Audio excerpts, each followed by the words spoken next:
Hello အားလုံးပဲမင်္ဂလာပါရှင်ဒီနေ့ဗီဒီယိုလေးကတော့မမင်တို့မပန်ရဲ့19ရက်နေ့မှာကြာရောက်တဲ့မွေးနေ့လေးမှာဒီလရှင်စရာလေးကြောင်းကိုကြပိတ်ရီတုပ်လေးနဲ့ရေခဲကြောင်းလေးလှူပစ်ခဲ့တဲ့ဗီဒီယိုလေးရဲ့အဆက်လေးပဲဖြစ်ပါရဲ့ရှင်အားလုံးပဲဗီဒီယိုလေးကိုလိုက်ကြည့်ပေးကြပါအောင်ရှင်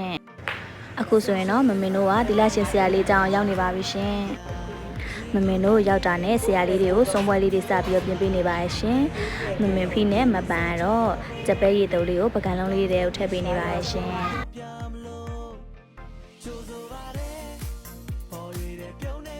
မမင်တို့စုံပွဲလေးတွေကိုပြင်ပြီးတော့အခါမှာတော့ပထမအဦးဆုံးဦးစင်းကိုစွန့်ရင်ကလိုက်ပါရဲ့ရှင်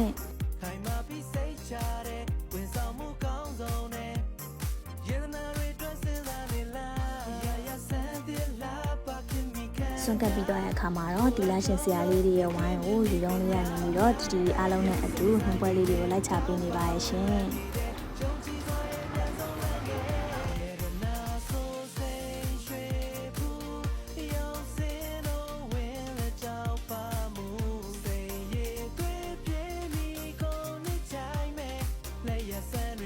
ချွေရုံးလေးနဲ့အတူတီတီဦးတွေအားလုံးကလည်းအရန်ကြွနေကြပါရဲ့ရှင်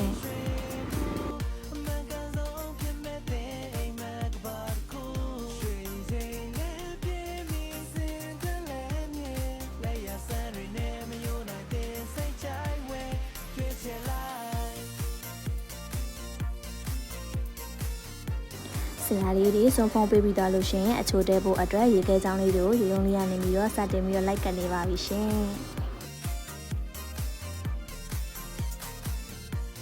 ရွှေပိုးရတနာဆိုင်မှာဝယ်ယူတဲ့ရတနာချစ်သူ online customer တွေအတွက်လည်းမြန်မာတိုင်းနိုင်ငံလုံးအိမ်တိုင်ရာရောက်စနစ်ဖြင့်ပို့ဆောင်ပေးနေတဲ့အကြောင်းလေးသတင်းကောင်းပါအပ်လိုက်ရပါတယ်ခင်ဗျာ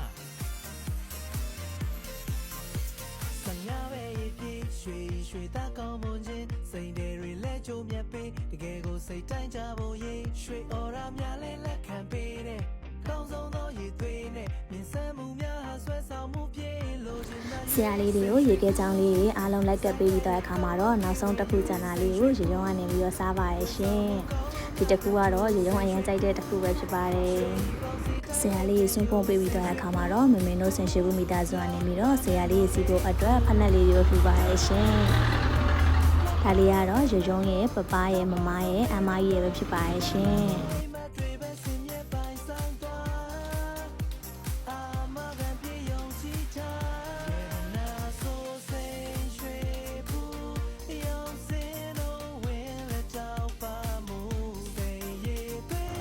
အခုဆိုရင်တော့မမင်းတို့ကလှူထားတဲ့ဖက်နှက်လေးတွေကိုဆရာလေးတွေကိုကန်နေရပဲဖြစ်ပါရဲ့ရှင်ဒါလေးကတော့ရေရုံးလေးပါ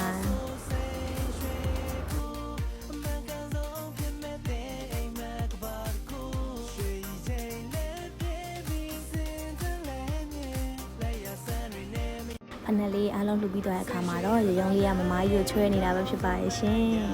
ဒါလေးကတော့ရေရုံးလေးရဲ့မမကြီးနဲ့အမကြီးပဲဖြစ်ပါရဲ့ရှင်အားလုံးပဲပပရဲ့နောက်ဗီဒီယိုလေးမှာပြန်တွေ့ကြမယ်နော်